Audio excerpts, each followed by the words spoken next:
hari ketiga dan gue ngelaporin langsung dari Stamford Bridge. Kebetulan Chelsea hari ini bakal ada trophy ceremony dan kebetulan banget soalnya juga nanti hari ini hari terakhir ada semifinal dan final, tentunya ada trophy ceremony juga ya. Nama ininya kalau nggak salah Storm Queen Trophy gitu ya, nama pialanya untuk Vainglory. Hari ini bakal seru banget, mudah-mudahan dua tim gua bakal ketemu di final, yaitu Gangstars dan TSM Tim Solomid. Wah pokoknya kalau itu bener sampai ke final bakalan seru banget.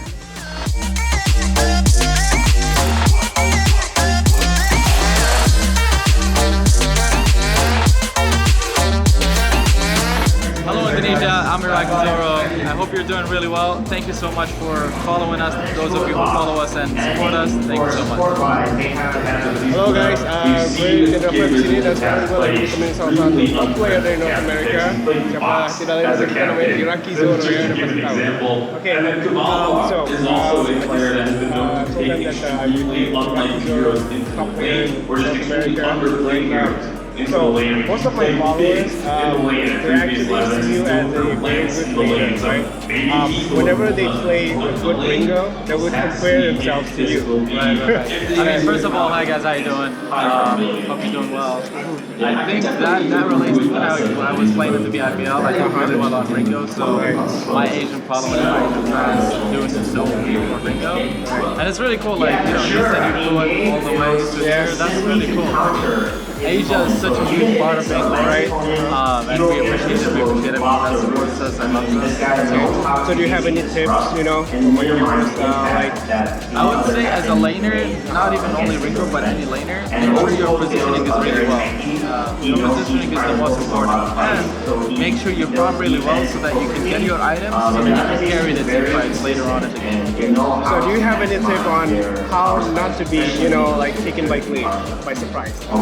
Because that always happens to laner, right? I mean, if the enemy's team is using glaive, and then you know, you always kind of worry whether glaive is there or not. Right. We actually played a game yesterday against Alpha Storm, and we're playing against Glaive. I would say keep an eye on where your jungler is.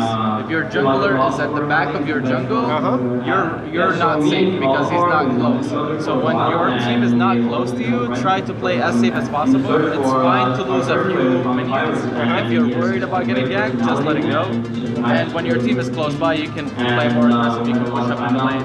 And obviously vision is really important. Mines, if you can place them, or your roamer can place them really good.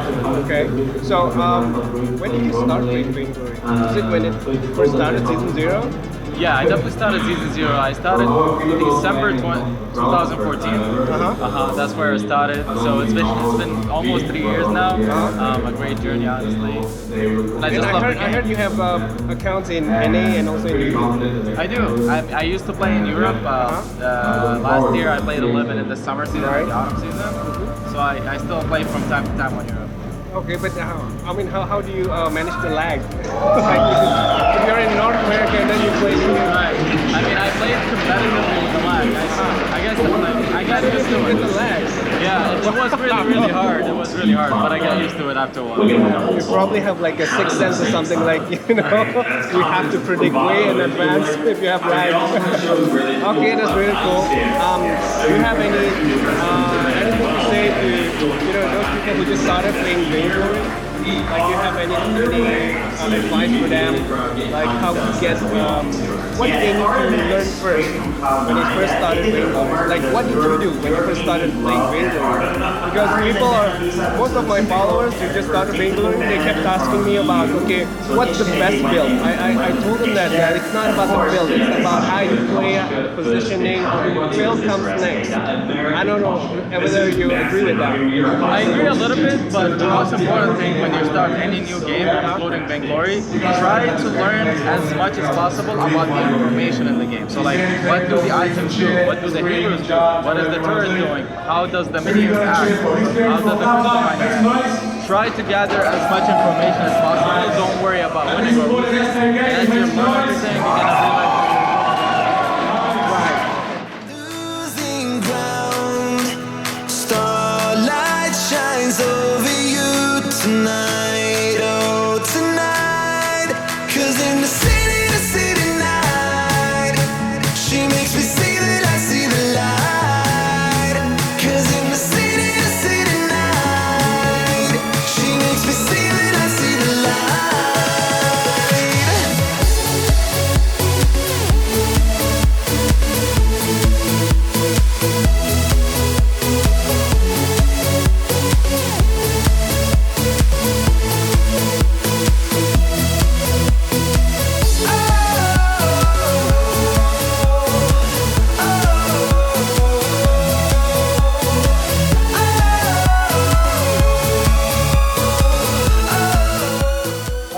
kembali bersama jenderalfeb dan gue sekarang lagi ditemenin sama bosnya SCMC, Christian Sigerstrale. I think I pronounced it correctly. Yeah, Christian Sigerstrale.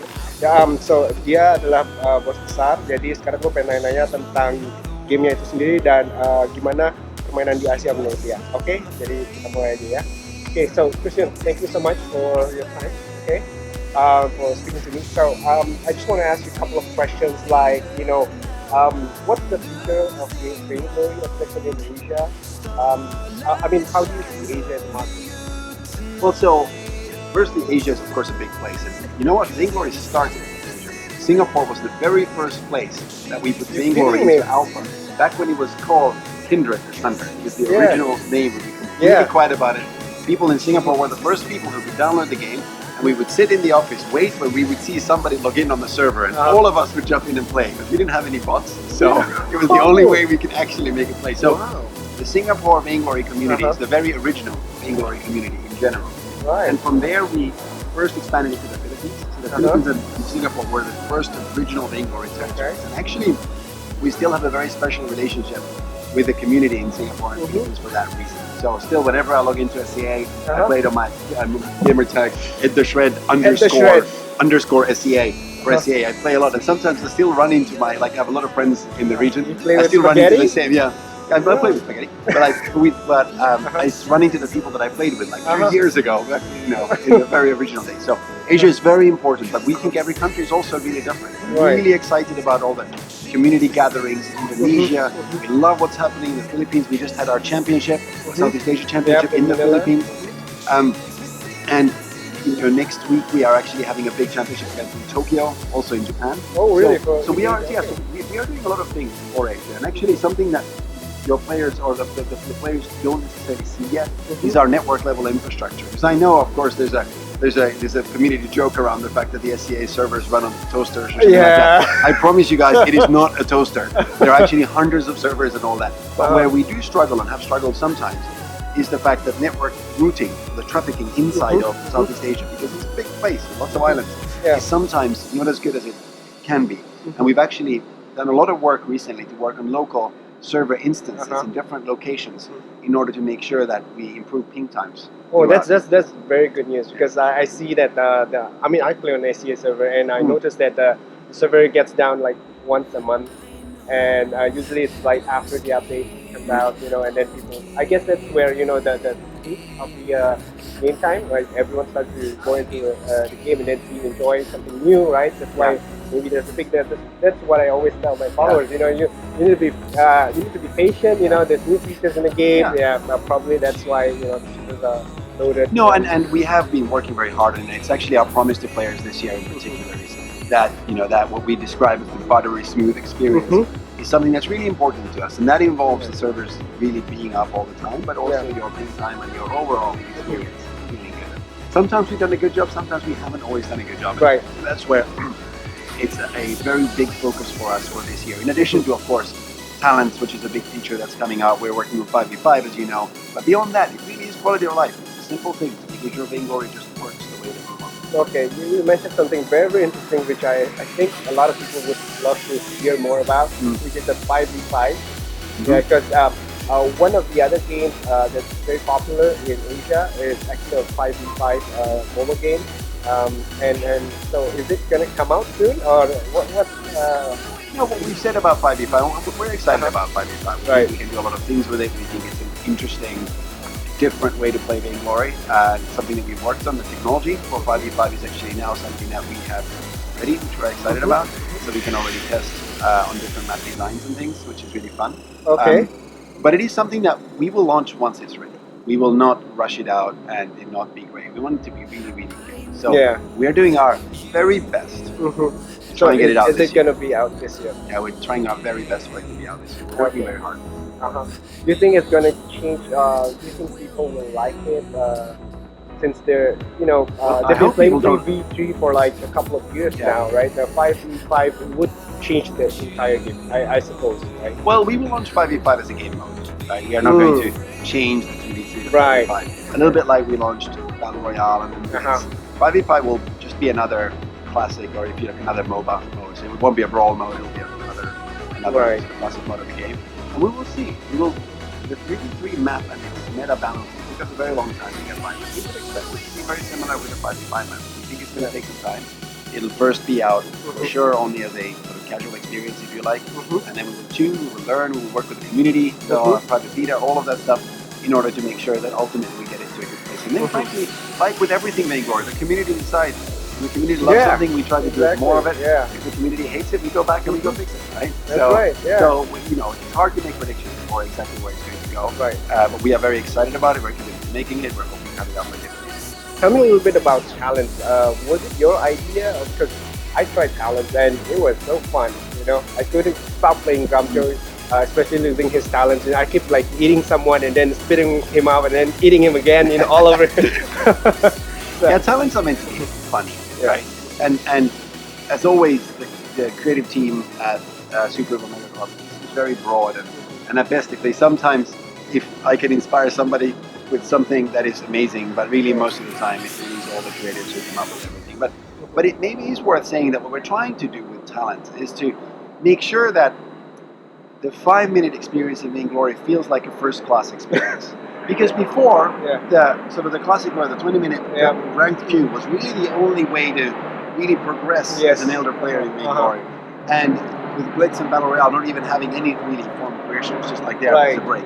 We want to elevate Blitz and Battle Royale to feel like they are really main game modes. Some kind of a medium for progress. Yeah, there's a way to progress, but also to make it even more ridiculous as a game mode. Because it is super fun. It is super fun. And these talents are deliberately making it more and more ridiculous in some ways. And just the sheer amount of combos and abilities that you can do. Because sometimes you just laugh at how you die. Yeah. And that's what we're trying to do. Okay, cool. Now, just one last thing. I have one question. Because Indonesia, as you know, we have one team that's going to win. We are very excited. Right? You're very excited. So, what do you think about that team in particular, Elite 8? Have you seen how they play? Do you think they would be able to compete against the likes of Gangstars and CSM?